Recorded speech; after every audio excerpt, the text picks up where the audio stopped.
ਮੇਰਾ ਨਾਮ ਅਮਰ ਸ਼ਦਾ, ਮੈਂ 3 ਸਾਲ ਤੋਂ ਗੁਰਦੇ ਦਾ ਮਰੀਜ਼ ਹਾਂ। ਜਿਹੜੀ ਮਿਹਨਤ ਮਜ਼ਦੂਰੀ ਕਰ ਰਿਹਾ ਲੇਕਿਨ ਉਹ ਨਹੀਂ ਹੋ ਸਕਦੀ। ਹੁਣ ਮੈਂ ਕਰ ਨਹੀਂ ਸਕਦਾ, ਵਿਹਲਾ ਬੰਦਾ ਵਾ। ਪ੍ਰੈਸ਼ਰ ਦਾ ਮਸਲਾ ਹੈ, ਕੰਮ ਦੇ ਦੌਰਾਨ ਹਾਈ ਹੁੰਦਾ ਸੀ ਅਤੇ ਕੋਈ ਮੈਨੂੰ ਪਤਾ ਨਹੀਂ ਸੀ ਲੱਗਦਾ। ਲਿਆ ਬਣ ਕੇ ਸਰੀਰ ਪਾਣੀ ਦਿਆ, ਉਸ ਤੋਂ ਬਾਅਦ ਡਾਕਟਰ ਨੇ ਜੋ ਦੱਸਿਆ ਉਸ ਤੋਂ ਬਾਅਦ ਗੁਰਦੇ ਹੀ ਫੇਲ ਹੋ ਗਏ। ਉਸ ਤੋਂ ਬਾਅਦ ਡਾਕਟਰ ਨੇ ਚੈੱਕ ਕਰਾਇਆ, ਲੜਕੇ ਤੁਹਾਡੇ ਗੁਰਦੇ ਫੇਲ ਹੋ ਗਏ ਨੇ।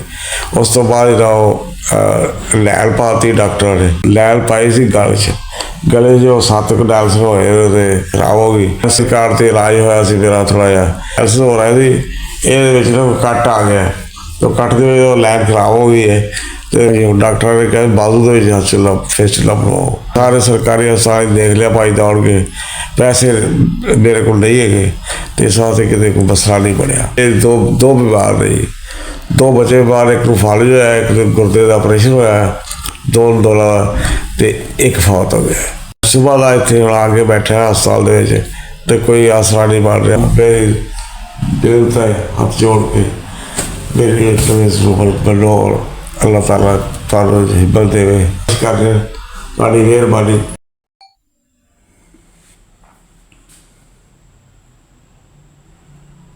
ਇਹ ਅਦਾਰੇ ਦੀ ਬੜੀ ਮਿਹਰਬਾਨੀ, ਇਹਨੇ ਮੇਰੀ 10,000 ਦੀ ਮਦਦ ਕੀਤੀ ਹੈ। ਮੇਰੇ ਪਿਛਲੇ 'ਤੇ ਟੋਟਲ 25,000 ਰੁਪਇਆ ਖਰਚਾ ਆ ਰਿਹਾ ਸੀ। ਡਾਕਟਰ ਨੇ ਮੈਨੂੰ ਤਰਲਾ ਕਰਕੇ 20,000 'ਚ ਬਣਵਾ ਲਿਆ। 10,000 ਮੇਰੇ ਗਾँव ਵਾਲੇ ਦੇ ਗਏ, 10,000 ਉਹਨਾਂ ਨੇ ਦਿੱਤਾ, 10,000 ਰੁਪਇਆ 10,000 ਤੁਹਾਡੇ ਅਦਾਰੇ ਨੇ ਦਿੱਤਾ।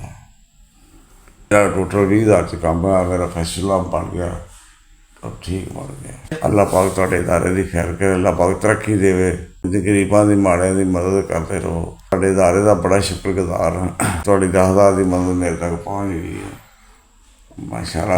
ਅੱਲਾਹ ਪਾਕ ਤੁਹਾਡਾ ਅਦਾਰਾ ਇੰਝ ਚੱਲੇ, ਮਦਦ ਕਰਦੇ ਰਹੋ। ਇਹਦਾ ਬਹੁਤ ਬਹੁਤ ਸ਼ੁਕਰੀਆ ਹੈ। ਇਕੱਲਾ 10,000 ਰੁਪਇਆ ਮੇਰੇ ਤੱਕ ਪਹੁੰਚ ਗਿਆ, ਇਹਦੀ ਪਰੇਸ਼ਾਨੀ ਮੇਰੀ ਖਤਮ ਹੋ ਗਈ ਹੈ ਫੈਸਲਾ ਬਣਨ ਦੇ ਨਾਲ। ਤੁਹਾਡੇ ਅਦਾਰੇ ਦਾ ਬਹੁਤ ਬਹੁਤ ਸ਼ੁਕਰੀਆ। ਅਦਾਰੇ ਮੇਰੇ ਤੱਕ ਪਹੁੰਚ ਗਏ, ਮਿਹਰਬਾਨੀ ਤੁਹਾਡੀ।